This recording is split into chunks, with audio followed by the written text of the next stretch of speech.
Hi, I'm Luke Searveld. Welcome to this episode of Meet the Gaffer. We had to walk in cold to a place we never even knew about, and we just kind of showed up. Very kind of a tough cube land to pull something nice out of. And we had very little time to set up. We had to kind of match something that we had already done in a studio with a bunch of green screens. So it was sort of like, oh, it's green screen, we could be anywhere, but now we're in a place. So we just kind of marched around, and of course, we have to kind of set a two-shot. So it's all about depth.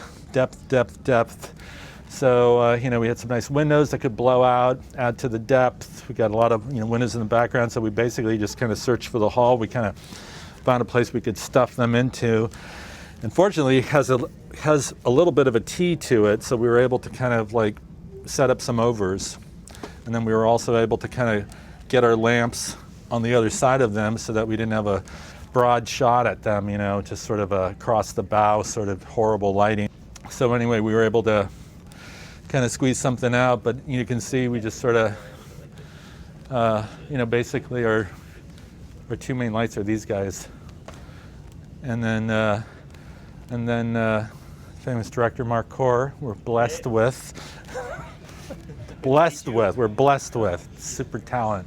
And then we just did a little backfilling with this guy here just to kind of bring him up a little bit. We don't want to bring him up a lot of bit, so just a little bit. Camera-wise, these are all rented cameras, so I believe in renting cameras because new cameras are always going to come out, ladies and gentlemen. I love the support of a rental house. I just want to say I've had everything go wrong, and all I want to do is pick up the phone.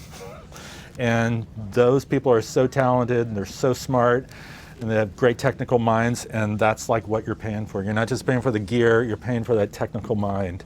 And we're blessed in the Bay Area with two amazing rental houses. So we got FX9s, we got the Fujinon Premista family, we got the wide here. These are 2.9 full frame zooms. Very nice, not too weird, not too dull, but very, very good. They're so good that when we kind of screwed up on our order because we were using prompters earlier and they added this day, we don't have map boxes, and we're just like running them clean, and there's not like all this crazy halation or other kind of lens BS going on that we have to worry about. They're just kind of, so we got that one, and then over here we got the 28-100.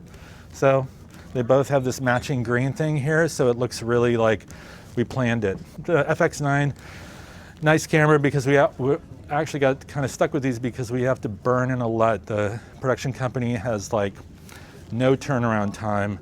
It's like mid-February. They've got to turn this thing around in like a couple weeks. Got a bunch of other bullshit they got to do with it. So they just were like, we got to burn in a LUT. And so suddenly you're like, okay, I can't burn in a LUT on a red. I can't burn in a LUT on a Venice. I can on a LF, but it's like they don't have the budget. So it's like working your way down the food chain. Boom, FX9. The right camera for the right job. And because I don't own a camera, I'm bringing it back around. Go to the rental house. What's the camera to use? So let's jump in here for a quick note about lighting. Sometimes when you have this 3-camera, 2-person interview setup, it's not possible to hide your crossing keys on stands. You either end up hanging them or arming them in on a Menace.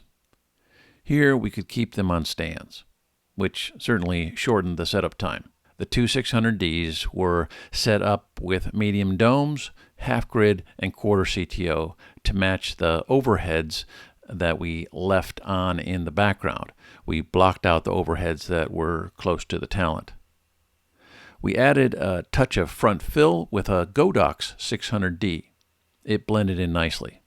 I was given a Fresnel for the unit, but didn't need the extra output or shaping because the standard intensifier did the trick into the Ultra Bounce floppy. Down the hall for the center 2-shot, we added a floor wash with a 600X that had an F10 Fresnel and doors. In the deep background, we added a light to the wall art using an FS300 Orion from ProLight, sporting a Fresnel and doors and we only needed to run that unit at about 10%. You can take all your point source units and add pleasing shape to your subject and environment very easily. Personnel-wise, we have Luke Searveld as gaffing, but he's holding the camera today. Then we've got our second AC Luke, who was booked on a previous thing by the company, and they were able to we bought him, so rather than sending him home to do someone's laundry or mow my lawn, he's actually using his skills to help us. We got Mark, who's blessed us with coming in to help in G&E, and then Hunter is back there talking to our first AC, Charlie Weston, who's just 3 cameras, no problem. So, yeah. Anyway, and then we have beautiful Brittany, who's just working alone in the production department. Fantastic. Yeah, and then we have our sound person who's trying to hide from you. So, yeah. Doing our deal. Yeah. Thanks for watching this episode of Meet the Gaffer.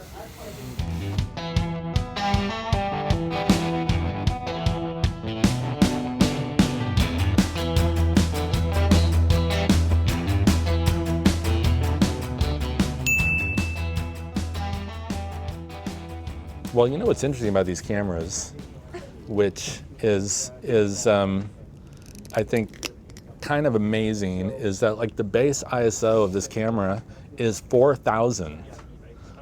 That's freaking crazy. This is a see in the dark. I started off in film and it's just 500, and even Alexa, etc., 800 red, 800 kind of not really, maybe more 640-ish or 500 if you're actually smart. And then, but this thing, dual ISO, base ISO is 4,000. It's just we're running all of our shit so low. Yesterday, what was that key at? It was 4. Yeah. It was just kind of to your eye, you're this looks really dark. And then you look at the monitor and you're no, I'm not an idiot. So yeah, it's kind of amazing. And it's amazing. It's $9,000. The camera body's $9,000. Yeah, it's incredible. That is just out of control how cheap that is. Yeah.